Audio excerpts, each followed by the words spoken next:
eu acho que é um consenso, pelo que a gente observa, que o que está acontecendo é errado, né? Nos meses que antecederam isso, se fazia uma avaliação da conveniência dessa intervenção na região central de São Paulo, e a nossa associação particularmente questionava muito a própria legalidade de qualquer tipo de intervenção que se assentasse na ideia de compulsoriedade, na ideia de obrigatoriedade, justamente porque esse tipo de intervenção viola a dignidade da pessoa humana, priva a pessoa da sua autonomia e é o tipo de ação que inibe e impede que pessoas como o Anderson ou como o nosso amigo que cantou ali se mostrem à sociedade na sua plena realização como pessoas que têm autonomia, que têm liberdade e que podem reconstruir as suas vidas ou dar um rumo diferente às suas vidas. Mas, de qualquer forma, as coisas aconteceram, como parece que consensualmente todos nós sabemos que elas estão erradas, e o vereador Ítalo, o vereador Jamil, nos pediram aqui, deputado Ítalo, na verdade, perdão, é vereador agora, não? Mas, enfim, nos pediram sugestões de encaminhamento. Senador Ítalo, e eu ouvi aqui coisas que eu não tinha conhecimento direto e, em sendo verdade, elas nos chocam bastante. Houve aí esta notícia de que eu não sabia, não fui eu. E que ela circulou nos jornais no início da operação. O Brasil, está escrito na nossa Constituição, é uma república. E a ideia fundamental de qualquer república é que o governante é responsável pelos seus atos. E quem se encontra no topo da cadeia alimentar da política, no caso do Poder Executivo, o governador do Estado, o presidente da República e o prefeito municipal, de qualquer município, eles são evidentemente responsáveis por tudo quanto aquilo que os seus subordinados e os seus auxiliares executam. Ora, se esses chefes de executivo não deram ordem para que as coisas acontecessem, e elas aconteceram, das duas uma. Ou ele, chefe do executivo, deve usar o seu poder político, hierárquico e administrativo e cessar aquelas ações e responsabilizar os subordinados que agiram desconforme às suas instruções, ou ele deve responder, na medida da omissão do cumprimento desse dever, pelo que está acontecendo.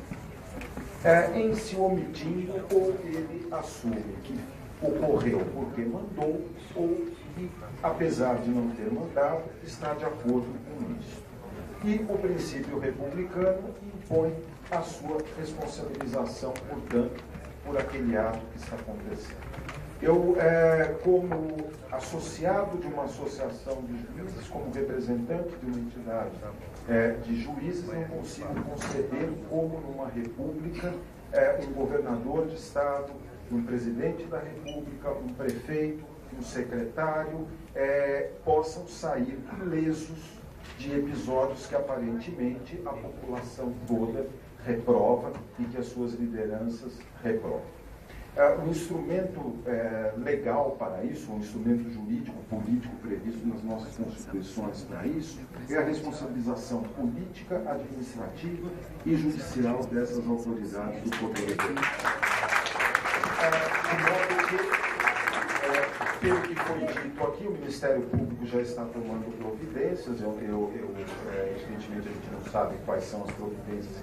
consequências disso terão, mas me parece que o Parlamento, me parece que os parlamentos, tanto no âmbito estadual quanto no âmbito municipal, devem sim apurar e cobrar a responsabilidade política do governador do Estado, dos seus secretários implicados e responsáveis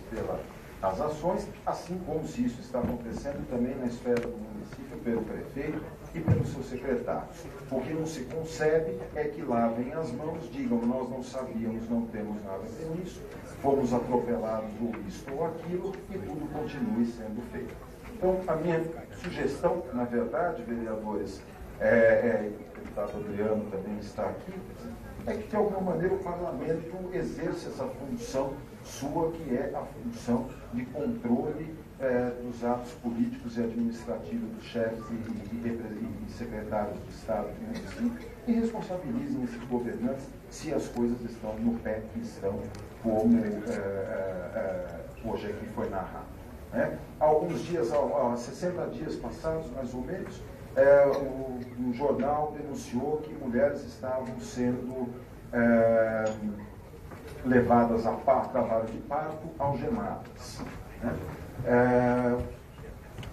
O governo do Estado se limitou a negar que isso acontecesse, e não me consta que o governador tenha tomado alguma atitude, alguma ação para responsabilizar o seu secretário de administração penitenciária, ou para que responsabilizasse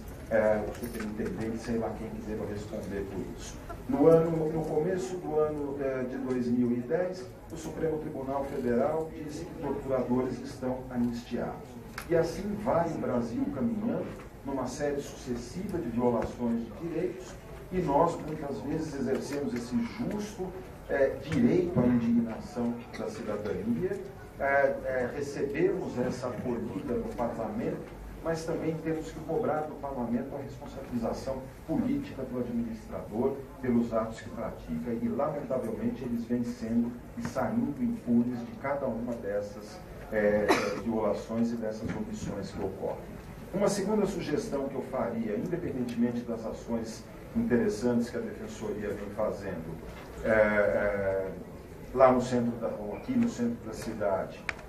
e que o Ministério Público vem fazendo com as apurações, é a chamada dos juízes criminais para que eles concedam habeas corpus preventivos a essas pessoas que estão lá. Isso não depende de apuração de inquérito civil do Ministério Público, não depende de providências burocráticas. O fato é que bastou ao juiz ter informação disso e ler recortes de jornais para saber que todas essas pessoas que estão andando pelo centro da cidade estão no que nós juristas chamamos de justo receio de sofrer uma ameaça, uma coação ilegal à sua liberdade de locomoção. E o juiz criminal, diante disso, tem que dar o que se chama ordem de habeas corpus preventiva para que essa pessoa possa andar livremente pelo centro da cidade. Então, me parece que talvez esse fosse um recurso que a cidadania, que a Defensoria pudesse utilizar, e os juízes individualmente analisem os casos e resolvam esse tipo de problema. Era isso que eu queria dizer, porque me parece que de resto é mais ou menos um consenso que está tudo errado. E estando errado, creio eu que o melhor é que as pessoas sejam responsabilizadas, além de se corrigir as rotas, porque sem responsabilização nós continuamos no mesmo reino da impunidade, que lamentavelmente é o reino no qual as nossas lideranças políticas administrativas e hoje até judiciários, como a gente tem lido no jornal recentemente, navegam aí, fazendo o que bem entendem no exercício de seus cargos públicos, mandando a polícia dar borrachada, recebendo dinheiro dos outros e assim por diante, como isso não fosse uma república, como se aqui nós não tivéssemos que responder pelos atos que não praticamos ou que praticamos. Muito obrigado.